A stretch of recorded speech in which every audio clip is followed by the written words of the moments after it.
I'm going to be talking tonight to you about some of the research we've been doing over the last 10 years or so, looking at issues of flood risk management, particularly from a built environment perspective, and looking at the interface of buildings with the challenges of flooding, as we've seen over the last couple of weeks in places of the northeast and in fact fairly close to my home in the Midlands.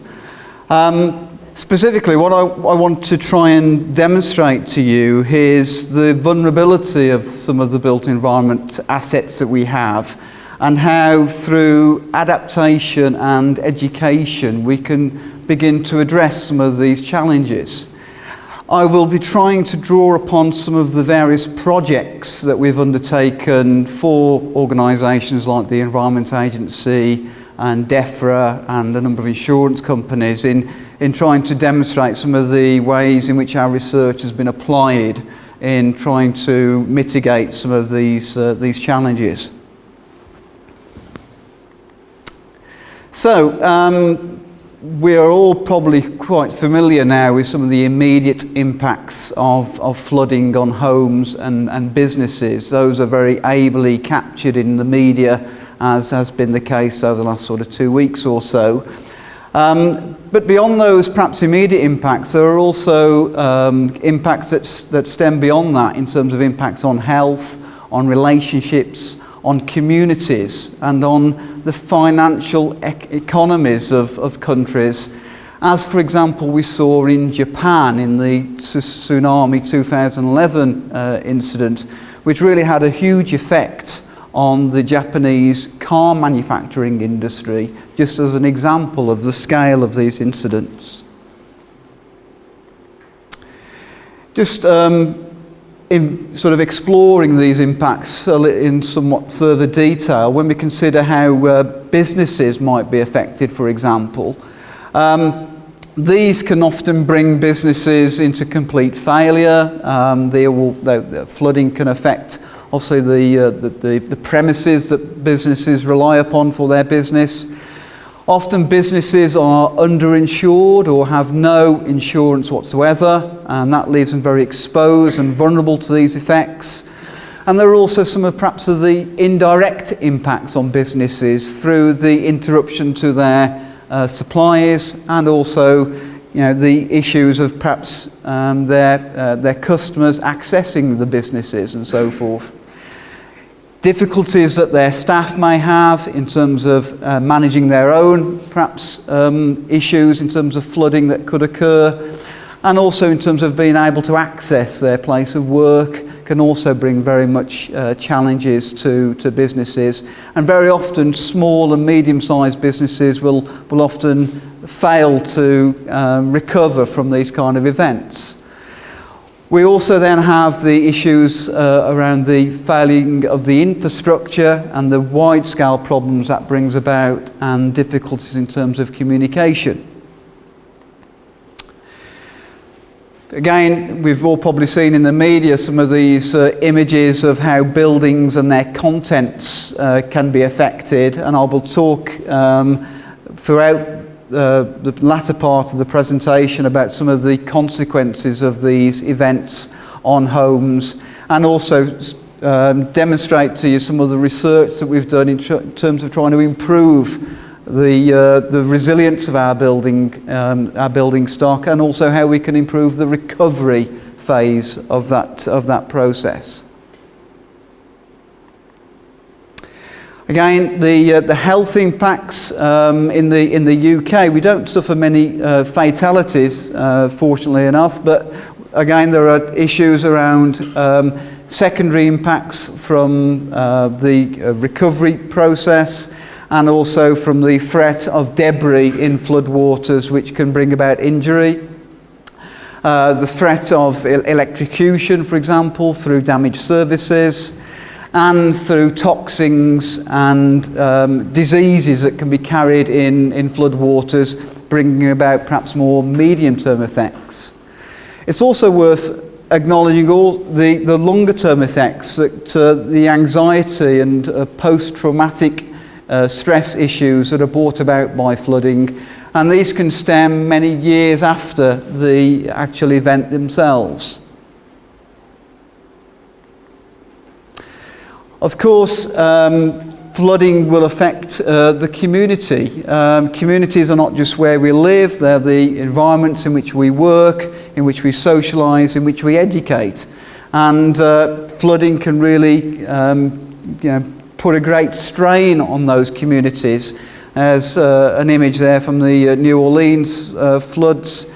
And closer to home, we've seen really significant challenges put on communities in the northeast, in the northwest, and that really sort of unsettles the community and the bonds of the community, and can give way to feelings of despair and unfairness and often resentment within those communities, breaking down the very fabric of the community.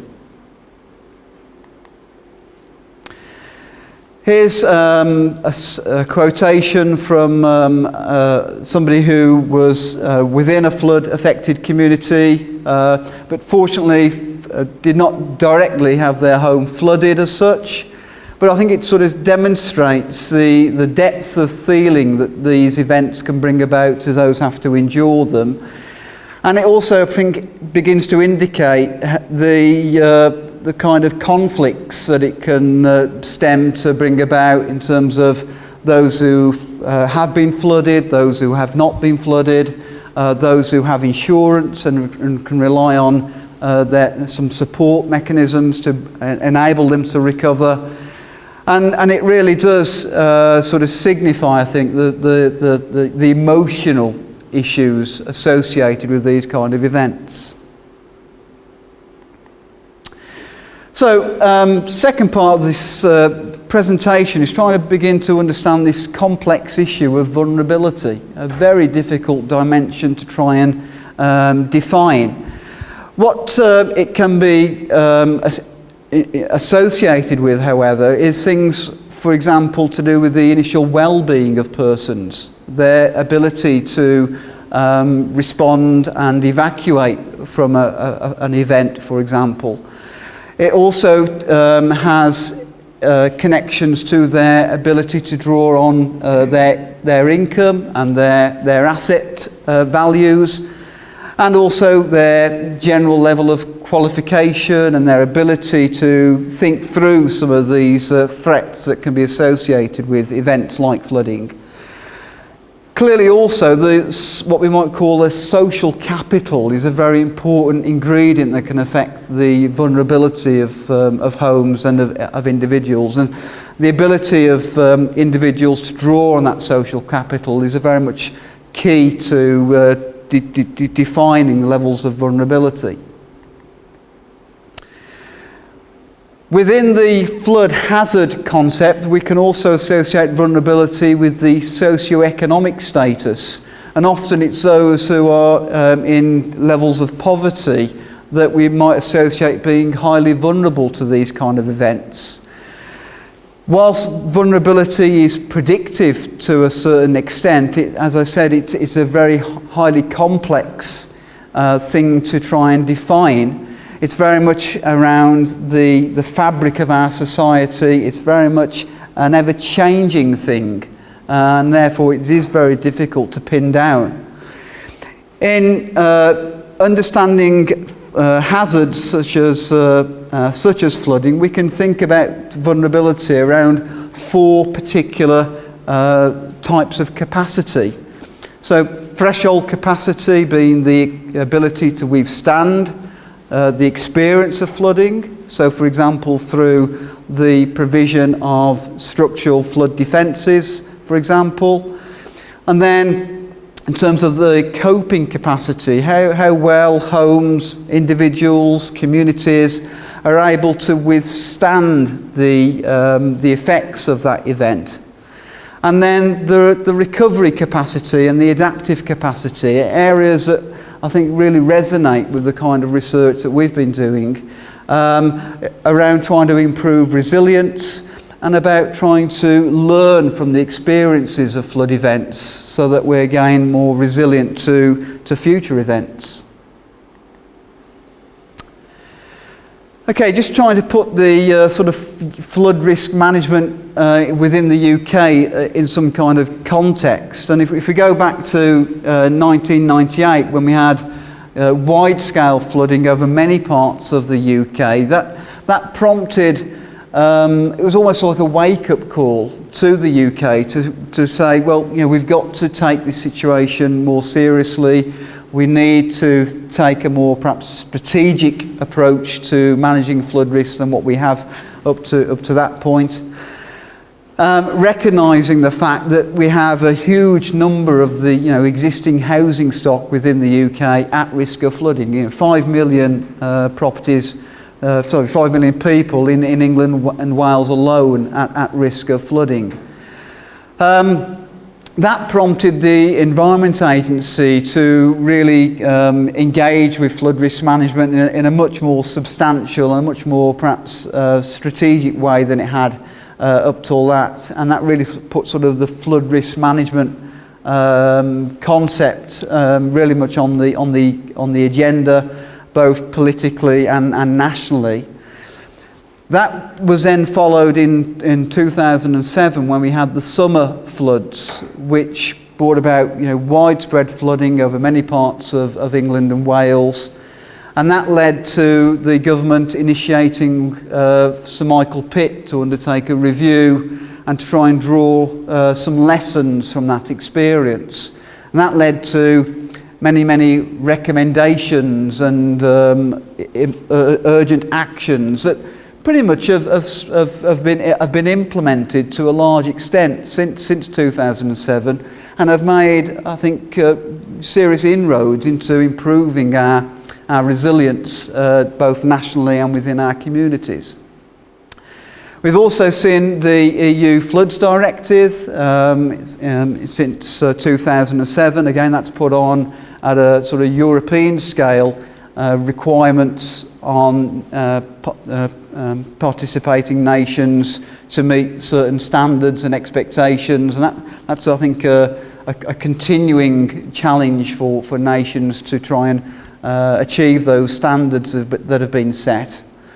We then have the Flood and Water Management Act within the UK that was brought about in 2010. And I think we're still sort of wrestling with some of the challenges that Act is bringing about. And obviously that part of that is new responsibilities for local authorities to take ownership of some of these issues, and really placing the emphasis upon communities to manage the flood risk that they face. As I said, a lot of our attention through the research that we've been doing has been focusing on the dealing with the post-flood event and the what we might term the recovery phase.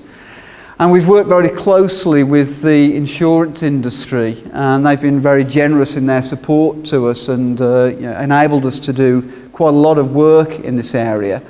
I think that sort of quotation there demonstrates how important good insurance provision and the services that insurance can provide in terms of enabling homes and communities to recover more speedily and take some of the pain out of what is a very sort of difficult situation to be in. So we also need to acknowledge, I think, that flood risk can never entirely be eliminated. I think that's clearly evident over what we've witnessed in recent times in the UK. Despite investment and substantial investment in flood risk measures, we have to accept that even the most effectively designed flood risk defence schemes may be overtopped. And obviously, with the uncertainty of future weather patterns, there is, a great deal of risk which can never be eliminated. We can sort of manage that process by developing very effective recovery plans, which enable us to restore properties, restore communities, enabling them to get back to what might be considered a normal life, a normal community existence within a shorter time frame. And we can also look at means of financing that process, and I'll talk about that more so as we go through the presentation, and specifically consider the role of insurance and how that within the UK is able to provide a very secure and stable means of recovery for many of the at-risk properties here.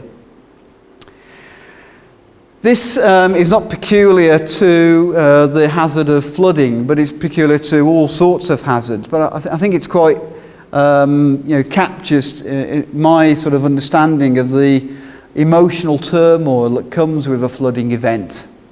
And, in the immediate aftermath, you see sort of communities brought together, and you see a sort of sense of, working together, a huge community spirit, people working together and doing the best they can in what is a very difficult situation. And that's very much captured in the media coverage of these type of events. And very often in that sort of honeymoon period, that's the time most likely you'll see perhaps the politicians being within those communities and sort of being wanting to be seen to be supporting those communities through that difficult process. And then beyond that, and after the television cameras have gone away and after the media have gone away, there's obviously quite a long period, and that can be a very extensive period of disillusionment and then through into reconstruction. And it's very much, I suppose, in that sort of post-honeymoon situation where a lot of our research interests have been taken forward. So there's sort of what we might call white van land. I'm sure that's probably quite familiar to those who experienced flooding in the recent past. That photo was actually captured 6 months after the events in Carlisle, and shows perhaps some of the ongoing recovery process and the duration of that process. And we spent a great deal of time, as I said, working with the insurance and the repair community towards trying to improve the services and the standards by which we can expect that recovery period to be taken through. So, again, the post the 1998 floods, there was a lot of dissatisfaction with the kind of standards of repair and the quality of services that were being provided by the insurance industry. There was a sense of frustration around the lack of communication. I don't know if you've ever sort of been in this situation where you've had to rely on your insurance industry. I mean, I recently just had a small issue to deal with a car incident, and in the end I was talking to about 6 or 7 different parties just to do with a car incident. But you can imagine what the scale of that situation must be like for those when their homes have been devastated and you're dealing with numerous stakeholders, loss adjusters, insurance companies, damage management companies, and you name it. There's also perhaps a recognition that many people, again, those who maybe can't afford insurance, maybe underinsured, and again, more perhaps vulnerable and unable to recover from these kind of events. A perception that different insurers are providing different levels of service, even for very similar properties exposed to similar hazards, similar flood characteristics. Very different levels of service were being provided by these companies. And there seemed to be a complete disregard for any standards of reinstatement and repair, which was again causing a lot of conflict and slowing down the recovery process. And that really set us on a sort of mission to try and sort of investigate how we might improve that and bring it to bear some of our sort of expertise in sort of construction management, which is my sort of own background. So one of the things we did as part of that sort of early work was towards understanding how those involved in this recovery process were looking to advise insurers in terms of the repair standards and repair processes. And we found there was a level of consistency in terms of what was regarded as being the ideal sort of standards, But in fact, what was actually being implemented varied quite alarmingly from different professionals involved in the process and across different organisations. And the sense that we will replace on a like-for-like basis through the insurance policy, in a sense that we're unable to necessarily learn from that experience and put back in maybe a more resilient reinstatement solution. That sort of came to the fore in those early investigations. We also surveyed a number of the policyholders, those who had experienced flooding and the services provided by the insurance community. And we began to try and understand the sort of complexity of that experience and the various issues that can influence that experience from the homeowner's perspective. And that really began to sort of help us to understand the expectations of homeowners and this idea that for many insured policyholders, an expectation that they would be back within their property within about 6 months. I don't know where this sort of 6 months number sort of emerged from, but that seemed to be the common expectation, was that if I experience a major flood event, more or less it's going to take me about 6 months to get back into my property and get back to some sort of level of normality. We then, not only the research we've done, but I think there was a huge momentum towards trying to improve the guidance for post-flood reinstatement, and we worked with the insurance industry and damaged some of that guidance.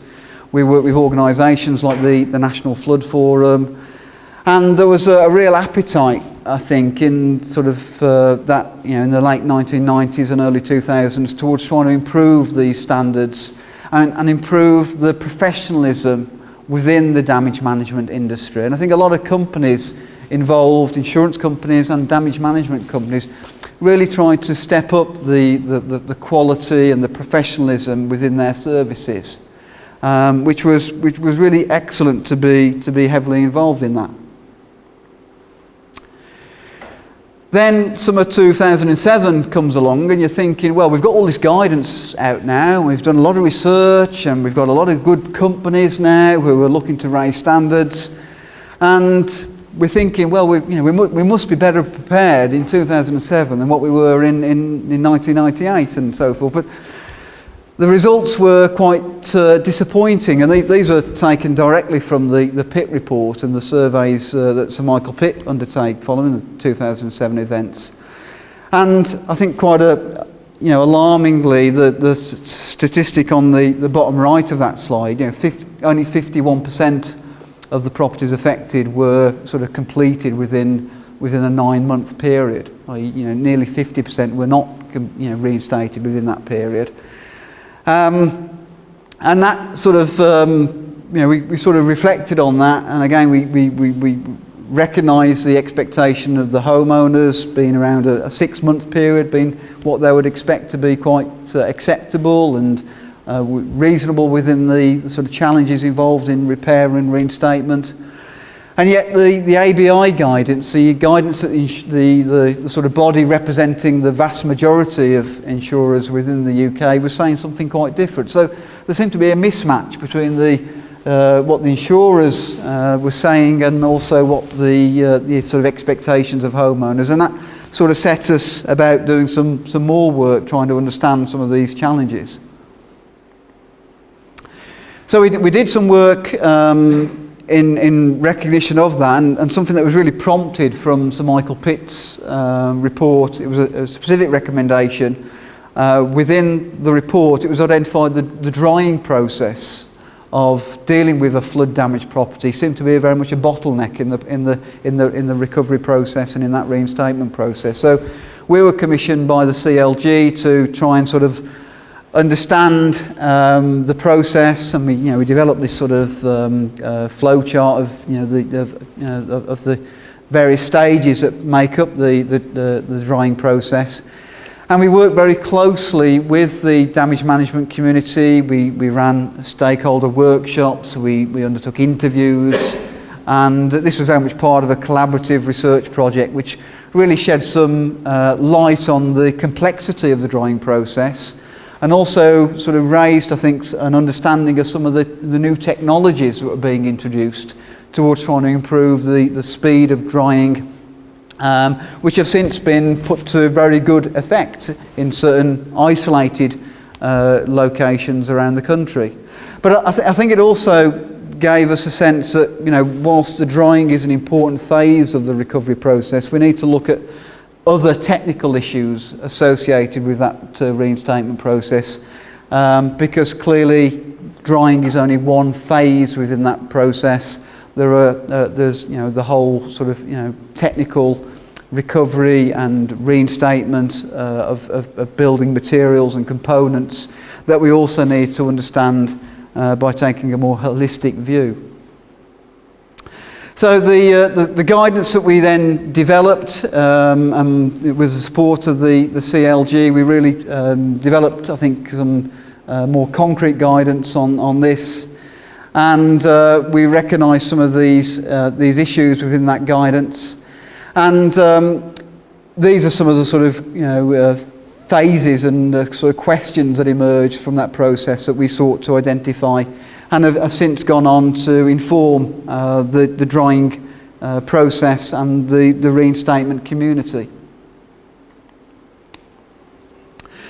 The recommendations we put forward, we recognise that, you know, further technical guidance, whilst was available, need to be more effectively disseminated to the technical community.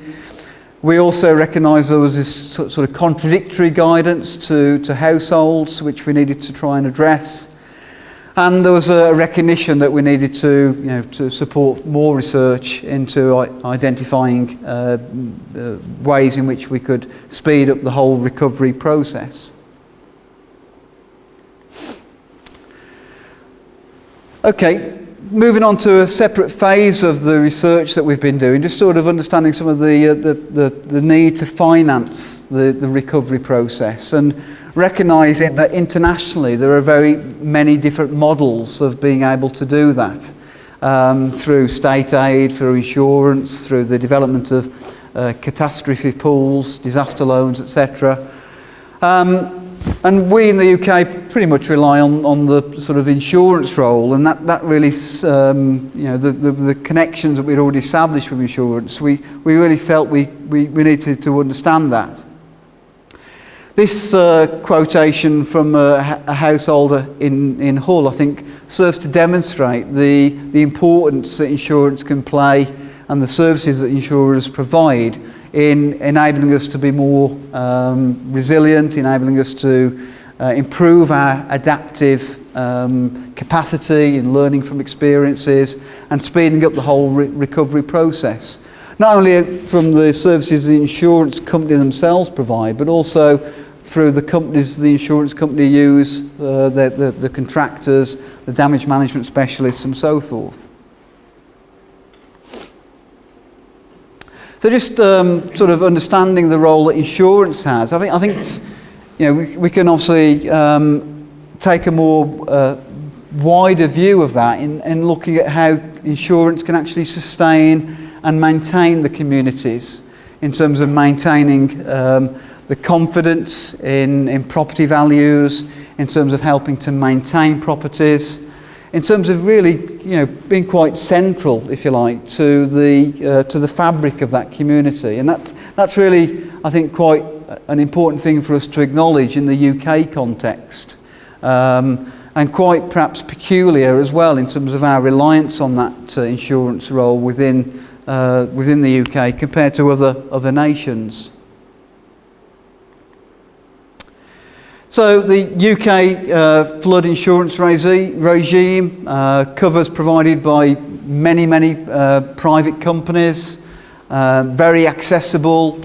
You go onto the internet these days and you can very quickly gain a huge number of quotations for your insurance policies.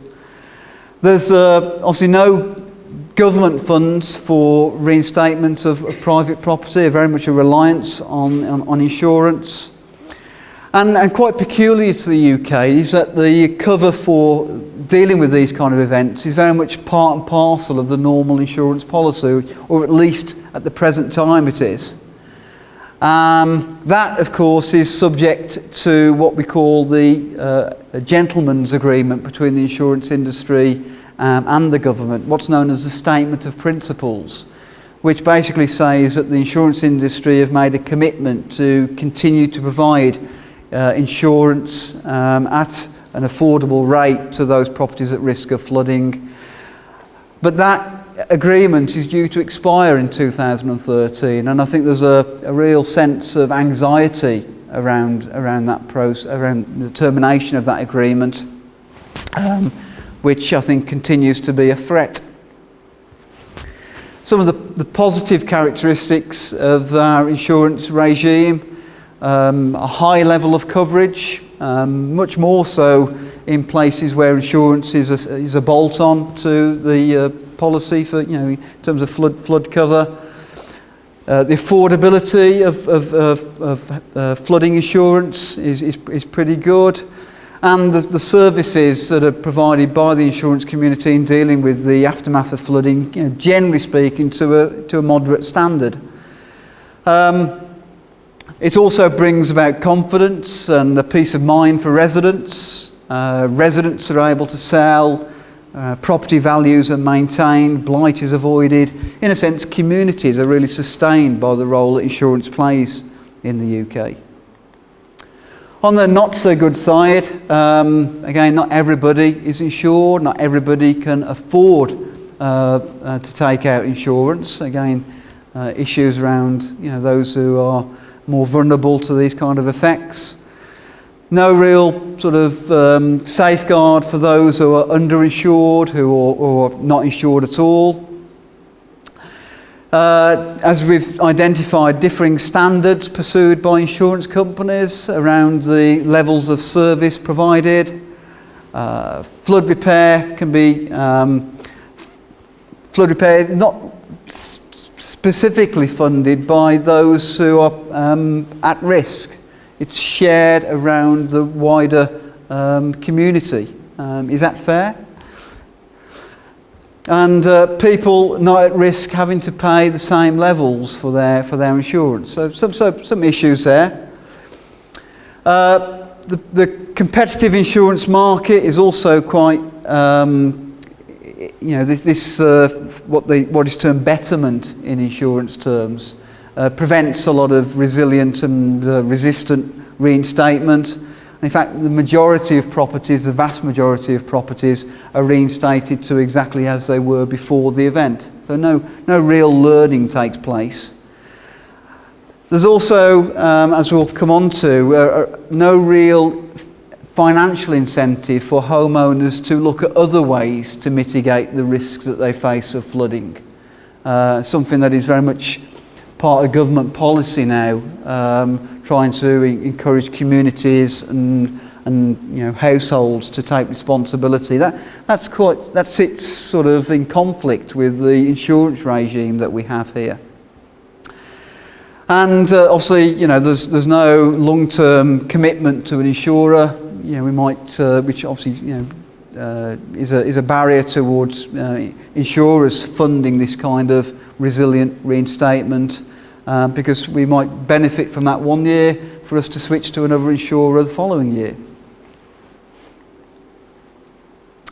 I thought this exchange only last week was brought to my attention from a colleague, and I thought it was sort of indicates also very much the political context in which flooding sits.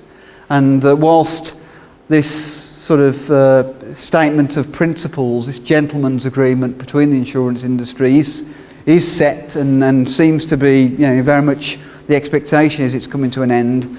It sort of only takes what we've experienced over the last 2 weeks for this to become very much a political issue. And this was exchanged between David Cameron and one of the MPs whose constituency was affected. And I think it very much is in that sort of political agenda, and obviously with 5 million individuals, 5 million votes out there, it's very much I think recognises that it is very much a political issue.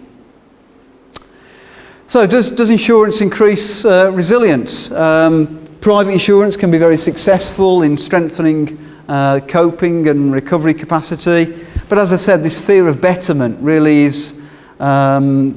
fails to support what we might call the adaptive capacity. Whilst responsible insurers might encourage adaptation, not all markets are insurable at an affordable rate, so some real questions there. Moving on to talk about how we can support this sort of adaptive capacity, we've done a number of projects which I'll talk briefly about over the next few slides. But this is really a sense of recognising that we have this existing building stock which is vulnerable to flooding. What can we do to make that, to reduce that vulnerability, so that flooding and communities are able to recover more effectively from subsequent events? These are some of the things that we can sort of do to our properties. We can raise electrics, we can design floor levels so that are above expected levels of flood water. We can incorporate sustainable urban drainage systems into our property designs. And many of these things can also be designed into new housing stock, but they can also be adapted within the existing housing stock. And so clearly there are a number of technical things we can do to our properties towards improving that. We undertook a comprehensive review of property level flood protection for the Environment Agency, and that it was very pleasing to see that being made available through the Environment Agency. And we identified through that review a lot of the barriers to the installation of these property level flood protection measures. Some of these measures that we can incorporate are designed to keep water away from the property, as some of these examples here, from the sort of demountable temporary flood guards, through devices that are designed to protect a whole number of properties, to more perhaps localised devices that are able to keep water away from individual homes. There's also a whole plethora of products, and an increasing number of products now entering the market that are designed to keep water out of properties. Going back to the old sandbags, of course, but more proprietary devices now around door guards and covers for air bricks and such like this. And there is a whole raft of information out there, a whole suite of manufacturers producing this kind of technology. In terms of what we might call resilience measures, designed to that basically accept the fact that flood water might enter a property, but enabling a property to recover more swiftly from that event. We've got some sort of examples here of tiled floors, of plastic kitchens, and so forth. And these basically accept the fact that flood water will enter a property in the event of a flood, but as soon as the flood water recedes, the property can be very quickly returned back to a habitable state. And we've seen examples of that in parts of the UK. And we identified some of these case studies. The top slide there, you see the tiled floors. That's in fact a sort of a plastic sort of timber fascia, raised sort of heating appliances and so forth. So lots of things we can do to properties to make what we might call them more resilient to these events. And there's been a great deal of effort, and government policy now is very much around sort of trying to increase the uptake of this adaptation of existing property. What we recognised in undertaking the research was that there's a whole series of barriers when we start to understand the decision-making process of being aware of flood risk and going through perception, through ownership, through knowledge, and then finally a belief that I really need to do something. You see there a whole sort of series of barriers that are really making it very difficult for that government policy to be effective, and those continue to provide avenues of further research that we continue to support. So if you're a homeowner, let's put ourselves in that situation. You're living in a property. You're insured. You feel that, well, in the event of a flooding affecting my property, I can rely on the services of the insurance company to help me recover. Why do I need to protect myself when the cost of installing these measures might be a few £100 for some of these resistant measures, but often can be several £1,000s? What's the compelling motivation that's going to make you decide to do that? And one thing that is difficult to quantify are things like the saving on uninsured losses. How do you put a value on some of the emotional experiences you'd have to endure were you to go through a flood event? Very difficult to quantify those things. Also, savings on insurance. To what extent will you be able to save on your insurance policy? Will the insurers recognise some of the steps you've put in place and reduce your insurance premiums? What is the impact on the value of your property? Will these measures affect the value of your property? Will it make your property more difficult to sell if there are these bolt-on measures to your property? So a lot of question marks there, which I think have served to provide a barrier to the uptake of these measures. We've also studied the longer-term impact of flooding and the risk of flooding on property values. And again, this is something that is very much within the attention of the media in the immediate aftermath of flooding. And over quite an extensive study, we investigated this situation, and we found, by looking at different case study sites across the country, that there is in fact very little evidence that over a reasonable period of time that there was no long-term effects on the overall value of property, disregarding its exposure to flood risk. And we looked at Bewdley as one of the case studies, and you can see the sort of trends here in property values of those within the flood zone and those outside the flood zone. And typically, after a number of typically 3 years, property values had recovered. And so there seems to be not a great deal of evidence to suggest that is a real threat in the current context. We also tried to analyse some of the individual properties that had in fact adapted their property, and we found that there was, first of all, where do you turn to if you eventually get to the point that you want to adapt your property? Which professions, which experts can you turn to in terms of providing the advice that you need for that adaptation, and what sorts of measures that might be put in place? Should they be resilient measures? Should they be a combination of resilient and resistant measures? And also the sort of expertise that's needed to understand the flood risk and the characteristics of the flooding that might be exposed to within individual properties. Again, a lot of uncertainty around that. The property types we identified very, very often in the majority of the case studies were detached properties, and you can understand the complexities of trying to protect a row of connected properties or semi-detached properties, terrace properties, etc.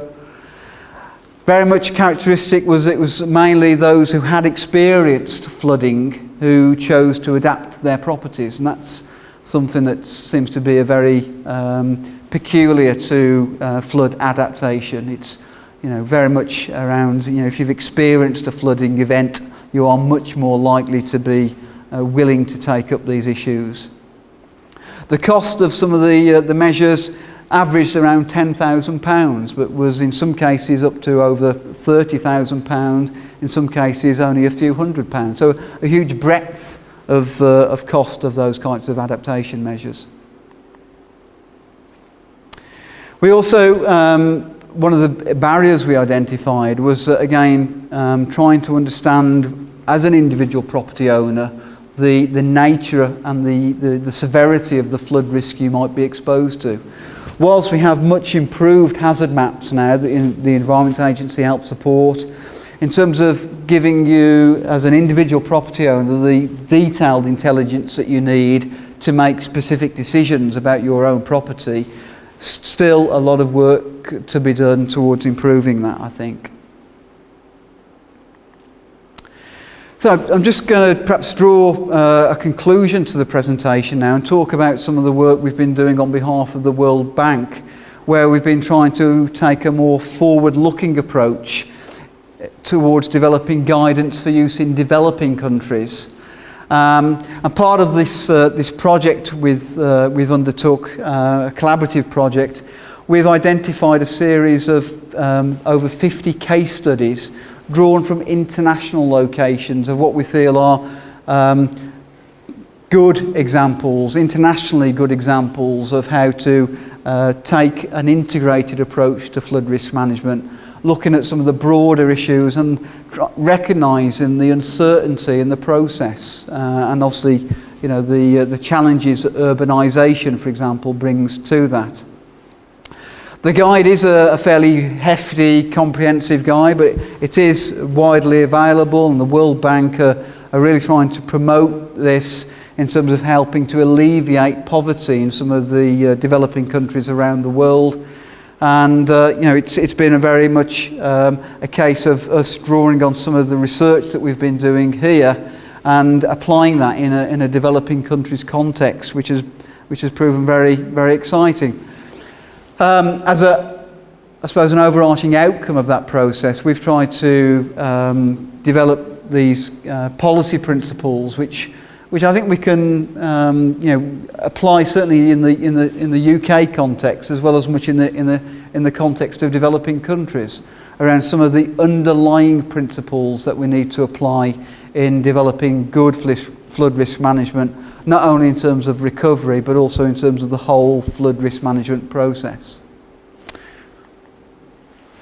So, just to bring my presentation to a summary, I think we have to acknowledge that it's you know, unrealistic for us to be able to protect all our towns and cities and the buildings within them, and that flooding is very much a national problem as it is a worldwide problem. Keeping out water is simply unrealistic, and we need to try and improve the resilience of the built environment towards trying to mitigate future flood risk as we go forward. Thank you very much indeed.